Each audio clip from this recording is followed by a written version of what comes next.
Another thing that's very important in improvisation is developing what I call interval sense, not to be confused with a sense of intervals. A sense of intervals is when you strike one note and then another note and you're able to name the distance that the second note is from the first. That's not what I mean in this case. By interval sense, what I mean is that at any time that you're playing, you feel how far it is from the note you're on to the very next note, whether that second note is above the previous one or below it, but there's the feeling. For example, if you were at a keyboard and you were playing Pop Goes the Weasel, as you play along, you go, bo-da-da-da-da-da-dee-dum, bop.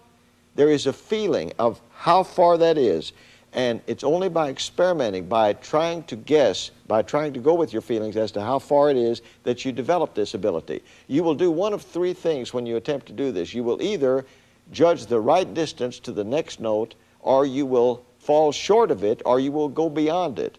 And as you continue to do this and make mistakes, you will find that the same kind of mistake prevails in a great number of cases. That is important.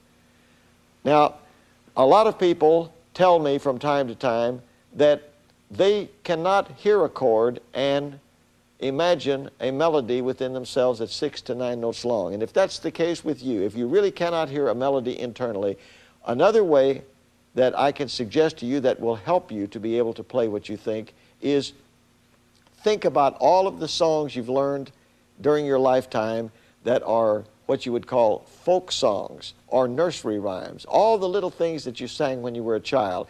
You know those very well in your mind. You've always known those. Try to play those on the guitar. Start in the key of C. Start in the low positions and try to play these songs. When it's possible, try to play them an octave higher or an octave lower. I'll give you an example. For example, Oh Susanna in the key of C. I'm thinking about it and it would come out like this.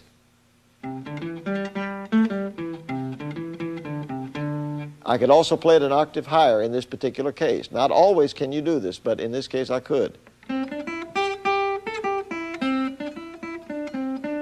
Now the beauty of this is, because you already know these songs and have known them all your life, when you make a mistake and didn't employ the proper interval sense and you went to the wrong place, you went too high or too low to go to the next note, you will know it immediately because you already know that song. So do focus on this point of learning and work with these nursery rhymes and these folk songs. How long do you stay with these? Until you can play them, until you can play all of these songs accurately.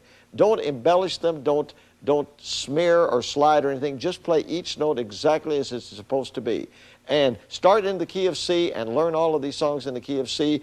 Move up into other positions of the key of C and continue to learn them, and then learn in other keys. I suggest that as points of learning that you learn things after the key of C in the key of 1 sharp and 1 flat, and then 2 sharps and 2 flats, and so on until you've mastered all 7 sharps and 7 flats.